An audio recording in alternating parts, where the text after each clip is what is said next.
자, 생명과학 2 4차시 수업을 시작하겠습니다. 오늘 어제 선생님이 녹화를 집에서 했는데 근데 날라갔어요. 다. 어제 새벽에 목이 아픈 상황에서 녹음을 했는데 그게 다 날아가는 바람에 날아가는 게 음성 녹음이 안 됐어요. 그래서 부득이하게 학교 방송실에서 녹화를 하게 됐습니다. 학교 방송실 녹화를 하면은 조금 잡음이 더 심할 것 같아요. 그래서 미안합니다. 좀 이해를 부탁하고 그리고 엊그제죠. 엊그제 이제 저번에 우리가 실시간으로 했다가 이제 또 녹화로 했다가 여러 가지 혼동이 될 수 있는 좀 플랫폼을 많이 옮겼었죠. 그런데도 여러분들이 잘 와서 출석 글도 써주고 수업도 들어주고 해서 진짜 한 명도 빠지지 않고 다 제 시간에 수업을 들어줘서 너무 고맙습니다. 이번 주까지 녹화 강의를 일단 해보고 그 다음에 여러분들의 의견을 물어보겠습니다. 이제는 최초 공개식으로 해가지고 실시간으로 채팅 선생님이 같이 보면서 대화하면서 그렇게 하고 싶어요. 그러면 사실 실시간하고 다를 게 없지 않을까라는 생각이 들긴 합니다. 여기까지 얘기하고 우리가 전 시간에 이제 생명과학의 역사와 그리고 생명과학의 이제 연구 방법 그리고 생명체 구성을 조금 하고 그리고 이제 수업이 끝났는데 전 시간에 했던 내용 중에 생명체 구성에 대해서는 간단히 한번 보고 지나갑시다. 생명체 구성 단계 우리가 공통적으로 나타냈던 게 세포, 그리고 형태와 기능이 비슷한 모임 조직, 조직이 모여서 기관, 그리고 개체. 이렇게 세포, 조직, 기관, 개체가 식물이든 동물이든 공통적으로 갖고 있는 구성 단계였다. 동물체 구성 단계는 식물과 다르게 기관계가 있다라고 했었어요. 그리고 동물체 구성 단계 중에 이제 조직이 결합 조직, 근육 조직, 신경 조직, 상피 조직. 그래서 결근신상 이렇게 네 가지가 있었습니다. 결근하면 신상이 안 좋다 뭐 이렇게 하려고 이 순서대로 쓴 거였어요, 사실은. 예시도 있었어요. 그래서 우리가 이 뒤에 나와 있는 이 설명을 보고 어떤 조직인지 맞출 수 있으면 되고 또 그 조직에 해당하는 예시가 무엇인지 알면 되겠습니다. 간단히 하고 지나갈게요. 식물체의 구성 단계는 우리가 좀 더 간단했죠. 그래서 기관계 대신이라는 의미가 좀 이상하지만 기관계가 없고 조직계가 있다. 조직계는 표피조직계, 관다발 조직계, 기본 조직계 이렇게 세 개의 조직계가 있어서 표피조직으로 이루어진 표피조직계 그리고 통도조직으로 이루어진 관다발 조직계 그 외에 나머지는 다 기본 조직계 이렇게 세 가지의 조직계가 있었다. 그리고 조직을 나눌 때는 우리가 고정적으로 이렇게 나누는 것이 아니고 분열 능력에 따라서 분열하는 조직 또는 분열하지 않는 영구조직 이렇게 두 가지로 나누는 거예요. 그리고 우리가 거의 이제 제대로 배우는 건 처음이죠. 생명체를 구성하는 이제 기본 물질이라고 해서 물, 탄수화물, 단백질 조금 하다가 수업을 끝났습니다. 물에서 중요한 거는 우리 몸을 구성하고 있는 성분 중에 가장 많았다. 그래서 큰 특징들이 많았는데 그 특징들을 야기시키는 가장 큰 이유가 바로 수소결합이었다. 수소결합은 우리가 수소와 산소, 다른 양전환을 띠는 원자 사이에 인력이 형성되는 결합. 약한 결합이지만 결합이 없는 것보다 훨씬 나았다. 이러한 결합이 더 있다는 얘기는 더 강하게 끊어주기 위해서 더 많은 에너지가 필요했기 때문에 비열과 기화열이 높다. 그리고 우리 용매로 많이 쓰인다. 용해성이 크다. 이렇게 얘기를 했었습니다. 물의 특징 중에 응집력, 부착력 이런 것들도 있어요.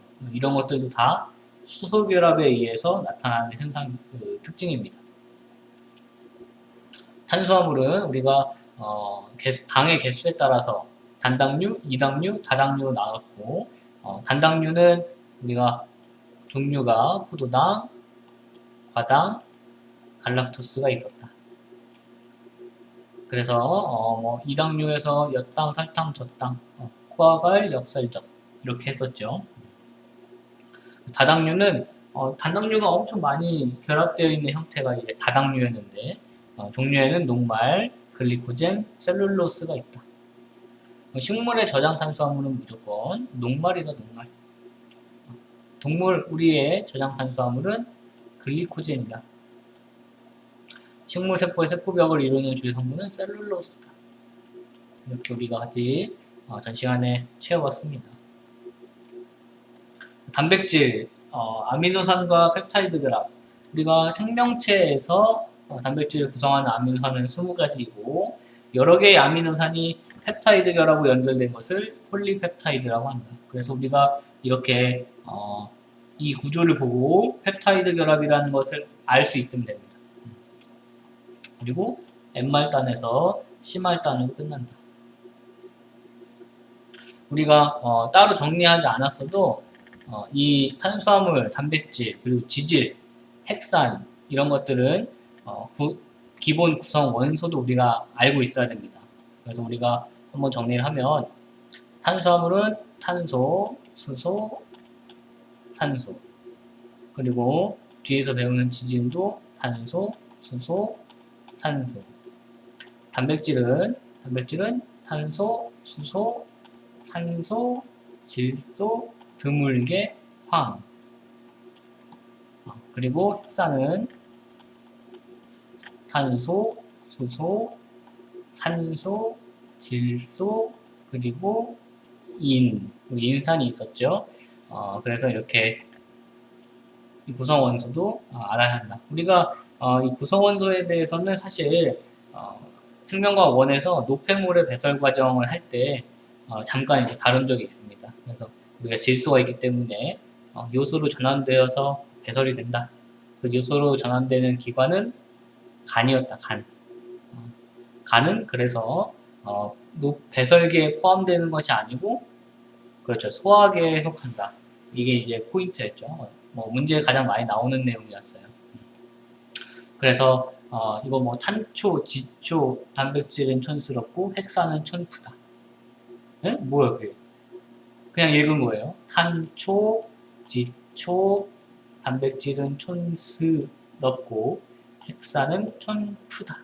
이렇게 그냥 아무 의미 없는데 이렇게 읽으면 좀 외우기가 쉽겠죠. 전 시간에 여기까지 했고 우리가 이제 이번 시간에는 단백질의 구조에 대해서 시작을 하게 됩니다. 단백질의 구조. 단백질은 종류마다 고유한 입체 구조를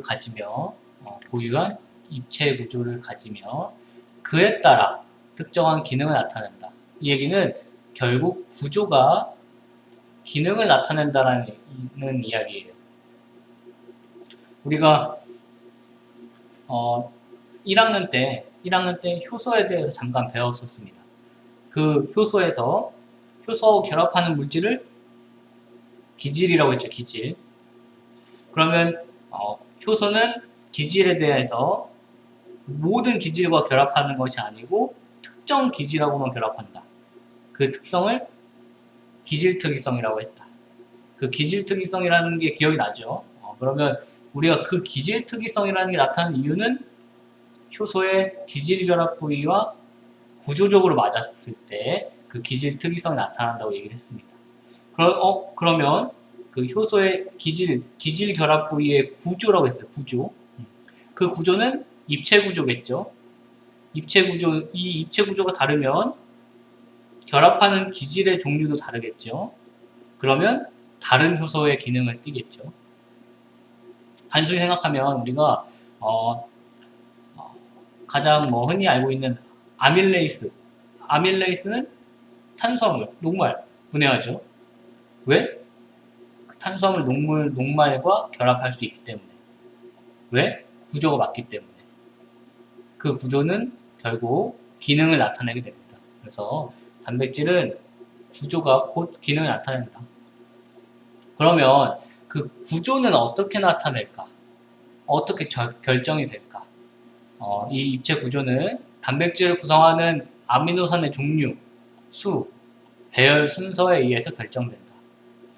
우리가 1학년 때 통합과학에서 배웠던 내용을 자주 얘기하게 되는데 우리가 유전암호를 배웠습니다. 유전암호에서 세 개의 염기가 코돈이라고 했어요. 코돈. 세 개의 염기를 묶어서 그것이 하나의 아미노산을 지정한다. 결국 우리 유전암호에서 정보를 갖고 있는 것은 염기의 배열 순서가 결국 결정하는 거였어요. 그런데 단백질은 좀 더 중요하죠. 더 많은 것들이 필요합니다. 그래서 아미노산의 종류도 당연히 필요하고 몇 개가 있는지도 중요하고 그리고 어떻게 배열되어 있는지 순서도 중요하다.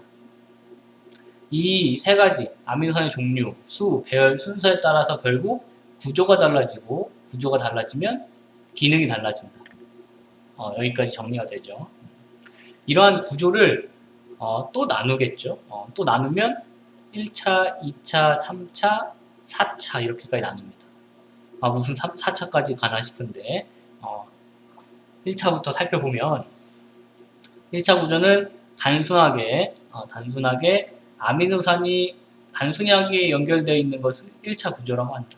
그래서 우리가 앞 페이지의 그림을 보면 여기 있는 아미노산 하나, 여기 있는 아미노산 하나 얘들이 단순히 연결되어 있죠. 지금 펩타이드 결합을 통해서 단순히 연결되어 있는 형태, 이 형태가 1차 구조다.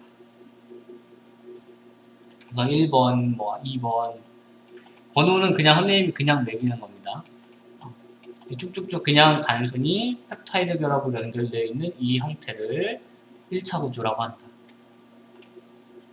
그래서 아미노산은 펩타이드 결합으로 연결되어 폴리펩타이드를 형성한다. 그냥 이렇게 일직선 형태가 되겠죠. 그리고 2차 구조는 우리가 아미노산에서 아미노기, 카르복실기, 그리고 수소원자, 그리고 작용기, 알기라는 작용기가 결국 그 아미노산의 종류를 결정한다고 했어요. 그럼 우리가 일직선상으로 연결되어 있는 단백질의 1차 구조에서 작용기가 하나씩 나와 있겠죠? 이 작용기는 그냥 수소원자 하나일 수도 있고 아니면 다른 탄소가 붙어 있을 수도 있고 종류는 많을 거예요.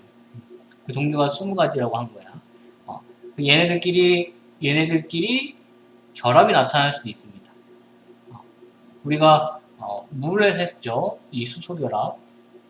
수소결합은 물에서만 나타나는 게 아니고 물을 구성하고 있는 데에서 이제 산소가 있었기 때문에 가능한 거였어요. 여기서도 산소가 있다면 여기 있는 인접한 아이와 수소결합을 형성할 수가 있다.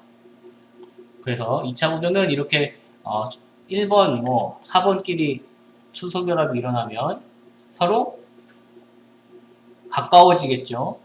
꺾이겠죠. 꺾이는 걸 이제 접힌다고 표현하는데 그렇게 접히게 되면은 이렇게 나선의 형태를 띌 수도 있다. 꼭 나선은 아니에요. 왜냐면 여기 나선처럼 꼬이거나 병풍처럼 접힐 수 있다. 꺾일 수 있다라는 얘기를 접힐 수 있다라고 얘기합니다. 그래서 이 폴리펩타이드 사슬을 구성하고 있는 아미노산들 간에 수소결합이 형성되면 이렇게 2차 구조를 형성할 수 있다. 2차 구조는 여기까지는 구성하고 있는 아미노산의 수소결합에 의해서. 그러면 이제 3차 구조예요. 3차 구조는 폴리펩타이드가 부분적으로 꺾이고 접혀서 입체 구조를 형성한다. 이건 또 무슨 소리지? 이미 접힌 거 아닌가? 이렇게 생각할 수 있는데, 우리가 지금 1번, 4번하고 지금 수소결합했다고 합시다. 그랬더니 5번, 6번도 또 수소결합을 했다고 해요. 지들끼리. 그 다음에 얘네끼리 또 3, 4번끼리 공유결합이 될 수도 있는 거예요. 우리가 뭐 이황화 결합이라는 걸 이제 화학에서 배웠는지 모르겠는데, 설프이드기가 이제 결합이 돼서 서로 이런 경우가 가장 흔한 경우인데, 이렇게 공유 결합도 형성될 수가 있어요. 우리가 수소 결합은 약한 결합이라고 했죠. 공유 결합은 강한 결합이야. 그래서 꺾인 상태에서 또 꺾이면 또 접히면 이제 3차원적인 이제 구조가 더 형성이 되겠죠. 그래서 2차 구조의 폴리펩타이드가 또 접히는 거라고 생각하면 됩니다. 또 꺾이고 접혀서 입체 구조를 형성한다. 여기까지가 이제 3차 구조예요. 그러면 1차, 2차, 3차는 약간 순서가 있죠. 순서. 그래서 우리가 1차원 점, 2차원 선, 3차원 면이라고 얘기를 할 때 이걸 조금 모방해서 만들었던 것 같아요. 근데 그냥 개인적인 생각에. 그래서 우리가 일직선상에 아미노산이 연결되어 있는 1차 구조를 위에서 보면은 점 같겠죠. 그리고 2차 구조 나선형을 쭉 늘어놓으면 선같이 보이고, 뭔가 억지 같은데 이렇게라도 외우려고 합니다. 그리고 3차 구조는 딱 누가 봐도 면이네. 평평하네. 이렇게 했는데 갑자기 4차 구조가 나와요. 4차 구조. 4차 구조를 우리 4차원이라고 생각해야 되나? 이러면 안 되겠죠. 4차 구조는 여기까지 해가지고 1차원, 2차원, 3차원 성공적이구만. 이름 잘 지었다. 이렇게 얘기하고 있는데 갑자기 새로운 게 발견됩니다. 3차 구조라고 하기도 애매하고 여러 개의 3차 구조? 뭐 이렇게 말이 안 되니까 그냥 다 무시하고 4차 구조라고 하자. 이 4차 구조는 3차 구조의 폴리펩타이드가 2개 이상 모인 구조를 4차 구조라고 합니다. 그래서 여기 있는 그림은 가장 유명한 4차 구조의 헤모글로빈입니다. 그래서 여기에 폴리펩타이드 하나, 여기 둘, 여기 셋, 여기 넷. 4개의 폴리펩타이드가 서로 결합이 되어 있는 형태. 그 형태를 이제 4차 구조라고 한다. 그래서 1차, 2차, 3차, 4차 구조에 대해서 우리가 좀 이해를 하고 좀 외워야겠죠. 그럼 우리가 고유한 입체 구조를 가지면 그에 따라 특정한 기능을 나타낸다고 했어요. 그래서 그 3차 구조가 되기 전까지 2차 구조까지는 기능을 갖지 않습니다. 그래서 우리가 우리가 열을 가하면 단백질이 변하죠. 그 변하는 걸 이제 변성이라고 하는데, 열을 가하면 변해요. 우리 계란, 달걀 후라이 해 먹죠. 이 계란 후라이라고 해야 되나? 이 계란 후라이만 봐도 알지만 이게 3차 구조가 깨진 거야. 3차 구조를 열을 가해서 3차 구조를 깨트리니까 변해서 기능을 잃게 됩니다. 그러면 우리 단백질 중에 가장 밑에 나오는 기능 중에 제일 유명한 애 효소 있죠. 효소도 단백질이니까 3차 구조가 깨지겠죠. 깨지면 입체 구조, 원래 고유한 입체 구조가 있는데 고유한 입체 구조를 잃게 되죠. 그러면 특정한 기능도 잃게 된다. 그래서 우리가 중학교 때 효소는 소화 효소는 특정 온도에서 활성을 갖는다. 이런 것들을 다루는 학교들도 있었을 겁니다. 그러면 이어서 이제 단백질의 기능에 대해서 한번 살펴보면 세포막과 세포 소기관을 구성한다. 우리가 세포막에 대해서도 1학년 때 배웠죠.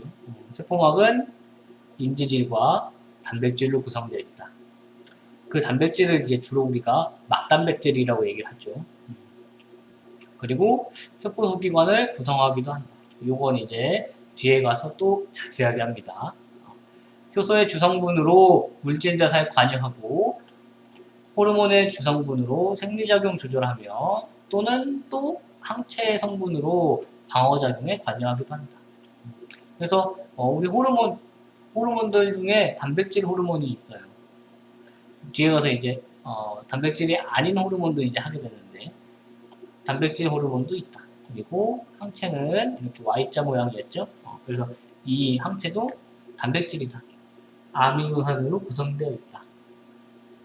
근데 조금 이제 세심하게 보는 학생들은 볼 수 있는 부분, 효소는 물질 자체에 관여한다 라고 써 있었어요. 지금까지는 우리 1학년 때까지는.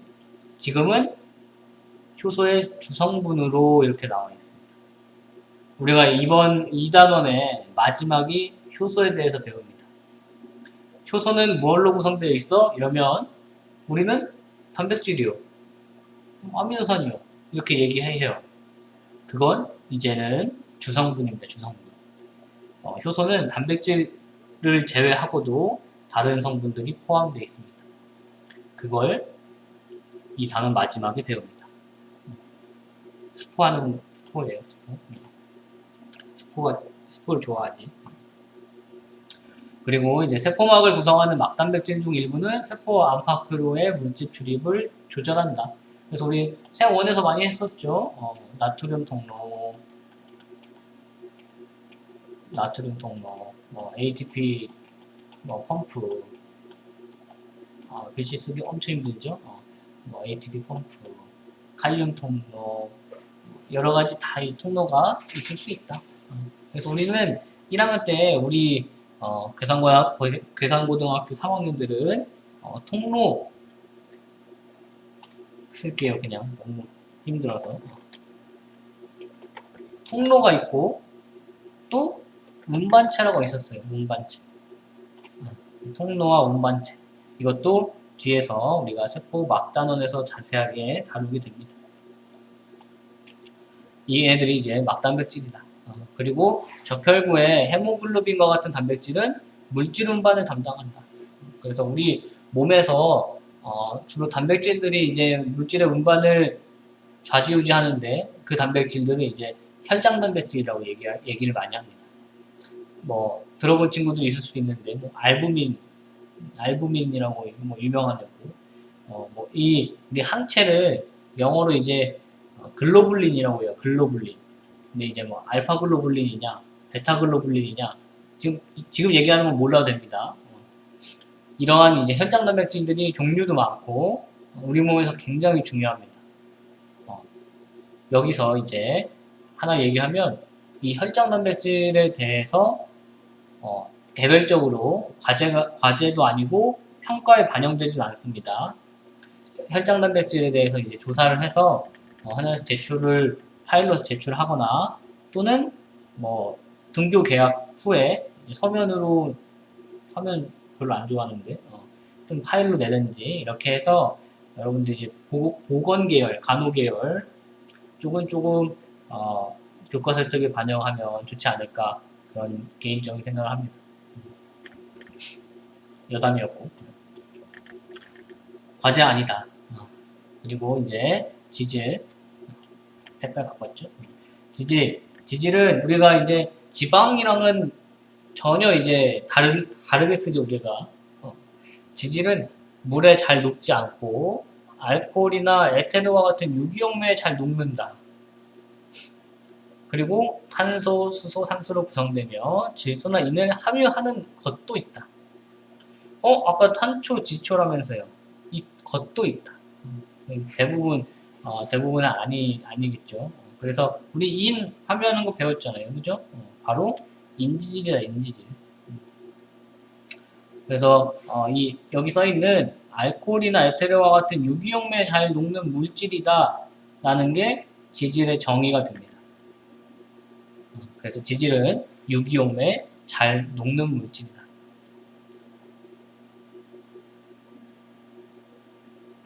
구성성분과 화학 구조에 따라서 여기 밑에 써있는 중성지방 또는 인지질, 스테로이드 이렇게 이런 것들로 구분이 된다.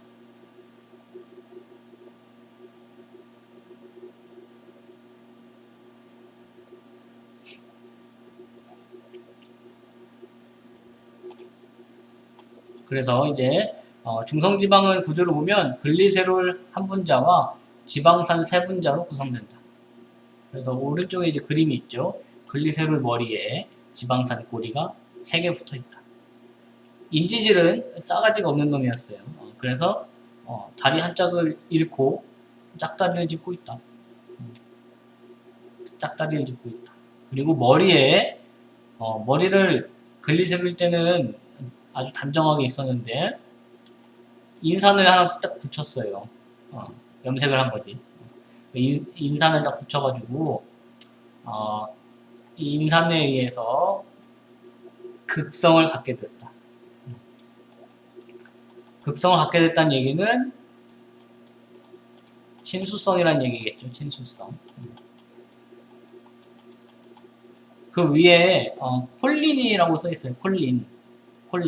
근데 이 콜린을 우리가 이 자리를 X라고 이렇게 얘기합니다.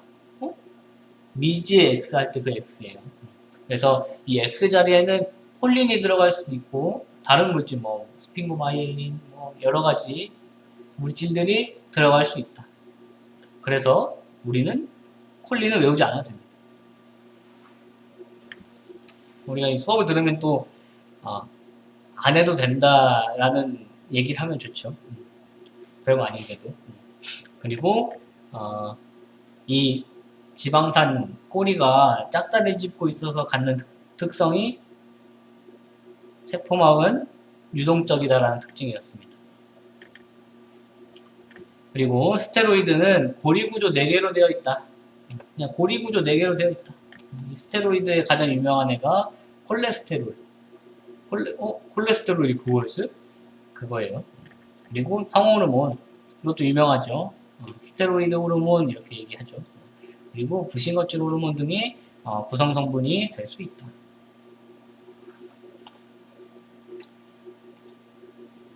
핵산은 세포에서 유해 정보를 저장하거나 전달해서 단백질 합성에 관여하는 물질로 탄소, 수소, 산소, 질소, 인으로 구성되어 있다. 그래서 핵산은 촌프다, 촌프.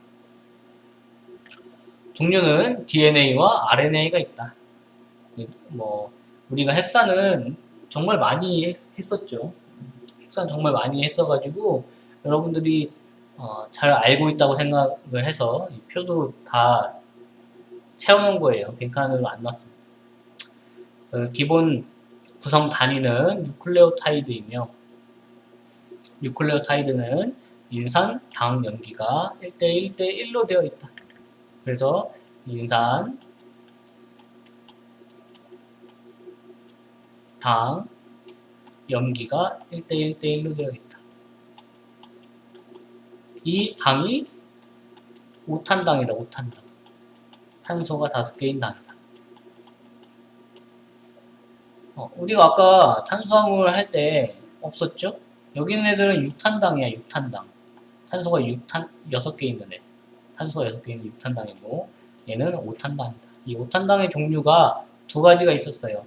디옥시리보스와 리보스. 그래서 우리가 DNA의 D가 이 디옥시리보스다. 디옥시리보스 뉴클레익 애시드 이렇게 약자를 한다고 했었죠. 그리고 RNA는 리보스다. 그래서 우리가 이렇게 외우게 되면은 어렵지 않다고 생각이 듭니다. 구성하는 이제 염기는 DNA는 아구시티다. 아구찜 먹는 도시. 그리고 RNA는 단일가닥이다. 단일가닥이면 싱글이죠.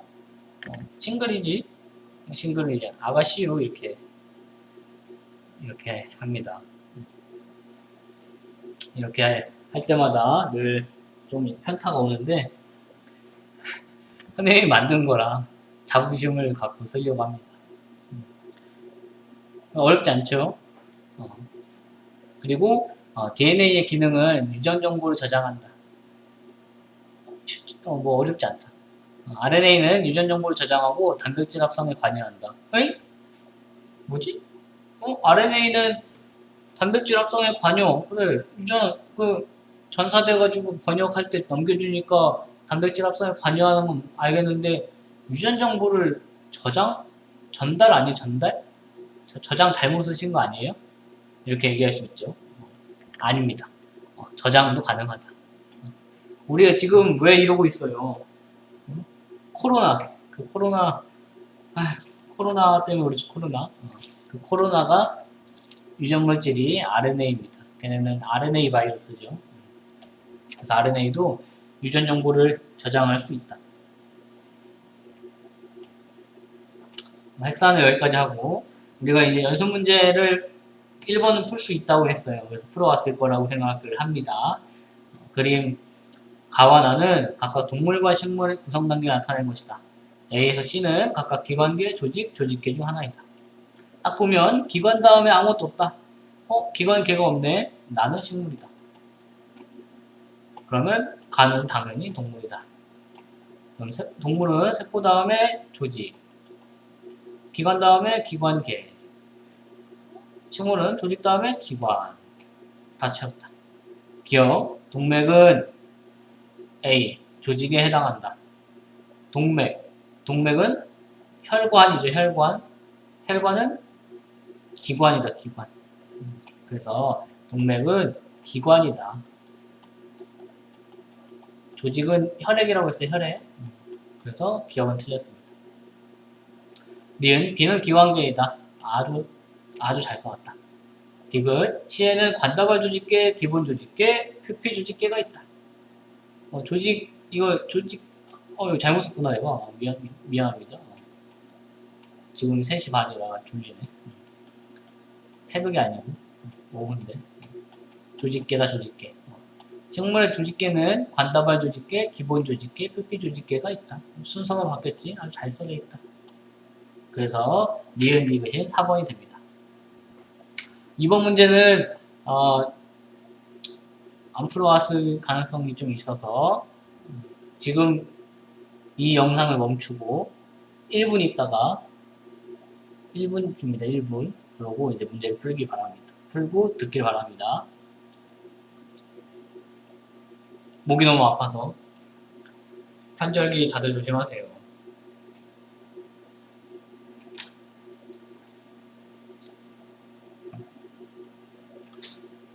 표는 생명체를 구성하는 물질 A에서 D를 두 가지씩 비교하여 공통점을 정리한 것이다. A에서 D는 각각 글리코젠, 단백질, 중성지방, 핵산 중 하나이다. 여기 써있는 건 당연히 맞는 소리가 써있겠죠? 그래서 동물에서 저장 에너지원으로 사용된다. 우리 동물에서 저장 에너지원으로 쓰이는 게 글리코젠하고 그리고 우리가 배에 두르고 있는 중성지방이다. 어렵지 않습니다. 그리고 B와 C, 구성성분 중 당이 있다. 당이 있는 건 당연히 탄수화물인 글리코젠과 그리고 위에서 했죠? 오탄당 있다고 오탄당, 당. 그러면 핵산이다, 핵산이다. 그러면 B 똑같네. 글글 나왔네. 그러면 글리코젠이 B다. 그러면 중성지방이 A구나. 그럼 C가 핵산이구나.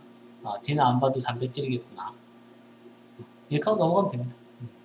기억 A. 중성지방은 생체막을 이루는 주요 성분이다. 중성지방이 생체막에 없고 우리 배에 있다. 배. 그래서 기억은 틀렸다. 여기가 A 생체막을 이루는 주요 성분은 이제 뭐 비슷한 게 이제 인지질이겠죠. 니은 B 글리코젠은 동물의 간이나 근육에 주로 저장된다. 아주 맞다. 그리고 디귿 C와 D는 염색체를 이루는 주요 성분이다. 우리 염색체를 이루는 주요 성분은 DNA와 유전 단원 첫 단원에서 좀 했었는데 DNA와 단백질이다. 무슨 단백질? 그렇죠. 히스톤 단백질. 그래서 C는 핵산, D는 단백질. 맞네. 그래서 디귿도 맞다. 그럼 니은 디귿이 답이네. 3번 찍고 넘어가면 이제 다람쥐죠, 다람쥐. 리을 보면 D에 단백질의 단위체는 뉴클레오타이드이다. 틀렸다. 단백질의 단위체는 아미노산이다. 뉴클레오타이드는 핵산의 단위체다. 그래서 3번이 답이 됩니다. 여기까지 이제 우리가 하나의 이제 소단원 같은 이게 중단원 같은 소단원이죠. 내용이 좀 점점 많아집니다. 그걸 이제 끝냈고, 두 번째는 이제 우리가 세포의 구조와 기능이라고 하는 이제 세포에 대해서 공부를 하게 됩니다. 우리가 생명과학 2에서 주로 이제 가장 많은 내용을 포함하는 것이 세포예요, 세포. 세포학이라고 하는 학문이 있을 정도로 내용이 많습니다. 세포에 대해서 이제 성취 기준에 보면 원핵, 진핵이 나오는구나. 그리고 세포 소기관의 기능을 알아야 되는구나. 또 관계도 알아야 되는구나. 이 알아야 되는 게 결국 이제 그대로 우리 성취 기준은 시험 문제를 이야기한다. 시험 문제에서 물어보는 것들이 이런 것들이 이제 되겠죠. 우리가 세포 소기관을 바로 배우기 전에 세포를 그러면 어떻게 해서 우리가 알아냈지? 어떻게 해서 연구하지? 그 연구 방법에 대해서 합니다. 그래서 연구 방법에서 가장 이제 우리가 손쉽게 사용할 수 있는 게 관찰이죠, 관찰. 그래서 현미경이다, 현미경. 우리가 지금까지 많이 썼던 현미경은 광학현미경이다. 광학현미경은 가시광선이 우리가 볼 수 있는 영역, 가시광선이 렌즈를 통과하면서 굴절되어서 상이 확대된다. 그 확대된 걸 눈에 대는 저반 렌즈로 한 번 더 확대한다. 그래서 우리 눈으로 직접 볼 수 있다. 그리고 밑에 이제 기억해 보면 해상력이라고 나와요. 해상력. 카메라 컴퓨터 사진 같은 거 보면 해상도 이런 거 있었죠. 그거랑은 약간 이제 차이가 있는데, 해상력은 정의가 아주 가까운 거리에 있는 두 점을 구별할 수 있는 최소한의 거리를 해상력이라고 합니다. 무슨 소리지? 여기에 점이 하나 있죠? 사실은 이게 하나가 아니야. 해상력이 낮아서 하나로 보이는 거야. 이거 해상도 높였어요, 지금. 돋보기를 씁니다. 잘 보세요. 점이 두 개죠? 지금 이거 확대한 거야, 이거 그냥. 신기하지? 이걸 확대했더니 점이 두 개로 보이는 거야. 이게 이제 해상력이 높다. 이렇게 얘기를 합니다. 이 광학현미경의 종류가 또 많죠. 많습니다. 그래서 그냥 우리가 일반적으로 많이 썼던 거, 우리 학교에 많은 거, 그게 이제 일반 광학현미경이고, 그리고 우리 학교에 몇 대 있는 실체현미경, 해부현미경, 그리고 우리 학교에는 이제 없는 것들, 위상차현미경, 형광현미경, 간섭현미경들이 있다. 그래서 일반 광학현미경은 시료가 투명하게 보이기 때문에 필요에 따라서 염색액으로 염색을 했어야 됐어요. 그래서 우리는 아세트산 카민이라든지 메틸렌 블루라든지 이런 것들로 핵을 염색해서 많이 관찰을 했었다. 실체현미경은 살아있는 생물을 꼭 살아있지 않아도 되는데 얘들을 직접 눈으로 입체적으로 관찰할 수 있다. 근데 일반 광학현미경보다 배율이 좀 낮다. 그래서 실체현미경을 좀 관찰을 해보는 학생들은 알겠지만 곱하기 2, 2배, 곱하기 4 이렇게밖에 없어요.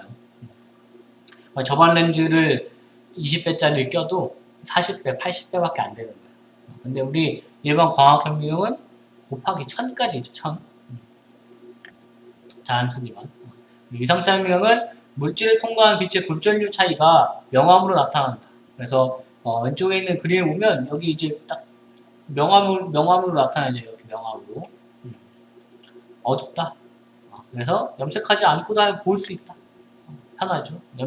염색약에 의해서 잘 염색이 되지 않는 물질이라든지 뭐 살아있는 아이라든지 이런 애들은 이제 위상차현미경을 보면 좋겠죠. 그리고 좀 많이 사용되고 있는 형광현미경이다. 이건 이제 되게 이제 유주얼해요. 보편적으로 쓰고 있어.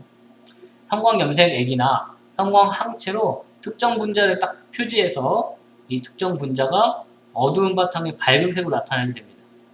그러면 내가 내가 이 물질이 세포 안에서 어떻게 이동하는지 보고 싶어.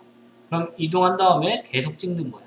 그러면 애가 둥둥둥둥 이렇게 이동하는 걸 볼 수 있겠죠. 그래서 세포 내에 있는 특정 물질의 위치를 관찰할 때 이용한다. 그래서 우리가 만약에 뭐 단백질 같은 거 이제 많이 보죠. 그런 것들도 이제 뒤에 가서 하게 됩니다.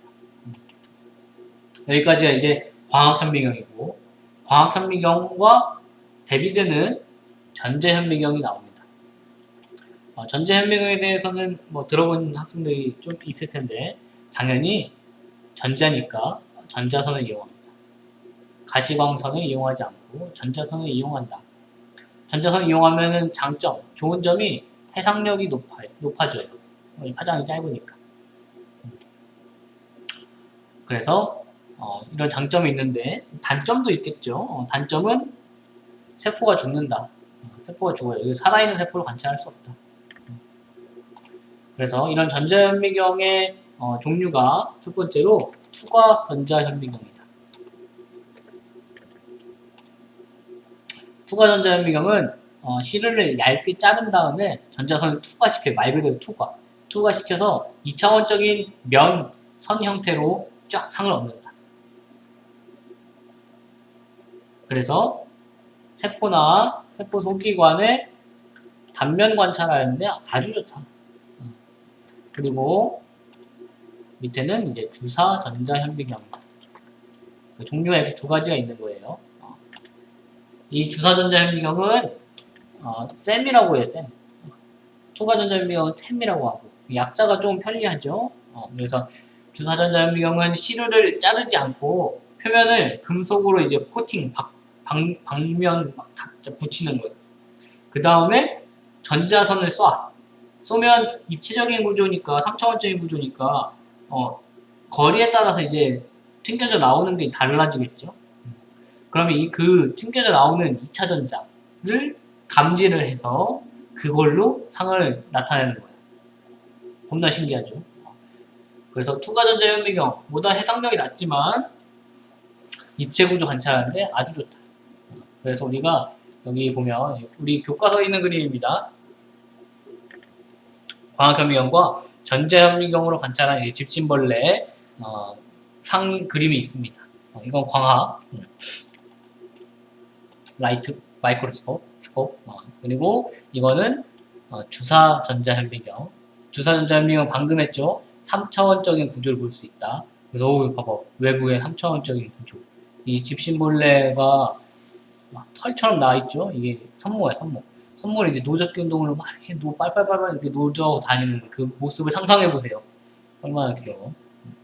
그리고 투과 전자현미경은 우리가 단면 구조 보는 데 좋다고 했죠. 그래서 얘 단면 구조가 이래.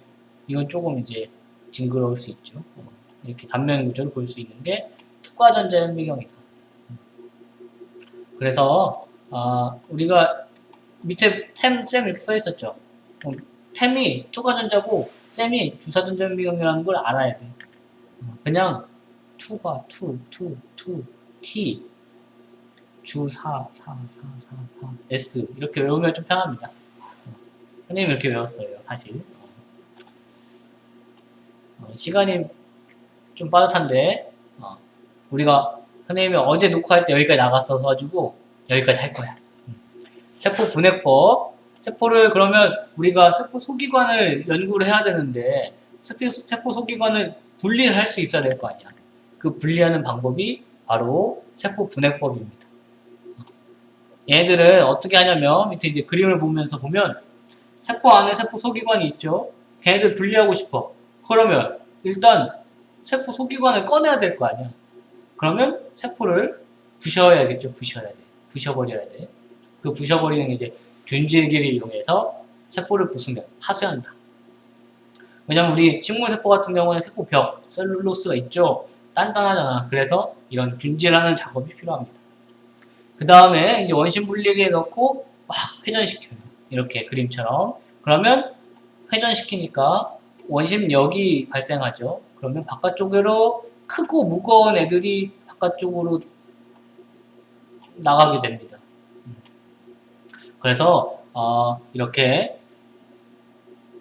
처음에 느린 속도로 짧은 시간 회전시키면 크고 무거운 세포소비관이 먼저 나온다. 그러면 그 중에서 여기 크고 무거운 애가 나왔어. 그러면 위에 분리가 아직 안 된 거예요. 얘네들만 따로 떠가지고 또 해. 또 할 때는 속도와 시간을 늘린다. 그러면 또 이렇게 나와요. 그러면 또 상층액이라고 하는 윗부분 분리가 안 된 애들 또 꺼내서 또 돌려. 더 높은 속도와 더 많은 시간을 써서 이렇게 계속적으로 하면은 세포 소기관이 분리가 된다. 그래서 우리가 식물세포와 동물세포를 세포 소기관을 분리하면 이렇게 무게에 따라서 나오는 순서가 똑같겠죠, 늘. 그래서 이 순서는 처음에 핵, 그리고 엽록체. 지금 여기는 식물세포라고 써있죠. 그리고 미토콘드리아, 리소좀 이런 애들이 나오고 마지막으로 나머지 애들 세포막, 세포체, 리보솜, 골지체 이렇게 분해된다. 이 순서는 당연히 중요하다. 동물세포면 엽록체는 없겠죠. 그래서 이거를 선생님이 학교 다닐 때 아주 얼마 안 됐죠. 그때 이제 이렇게 외웠었어요. 헤어, 미소 지어라.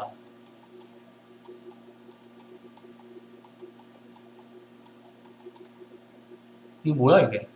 핵, 엽록체, 미토콘드리아, 미소좀, 뭐 지어라는 마음대로 하세요. 마음대로.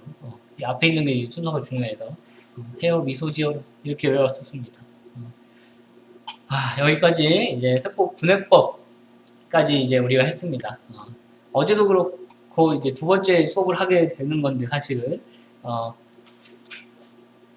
진도를 빨리 나갈 수 있을 것 같았는데 생각보다 많이 못 나가는 것 같아요. 여러분들 공부하면서 어려운 거나 또 궁금한 거나 그리고 강의 듣는 데 대해서 이제 어려운 부분 개선했으면 좋겠다는 부분들을 댓글이든 선생님 개인톡이든 카페를 이용해서 말을 해주길 바랍니다. 말을 안 하면 내가 잘하고 있다고 생각할 거야. 자아도취 형이 아닌데 원래 자아도취 할 겁니다. 그러니까 좀 피드백을 주시면 그걸 듣고 더 발전할 수 있도록 하겠습니다. 여러분 건강 조심하고 환절 기준 조심하고 그러면 다음 시간에 봅시다. 안녕.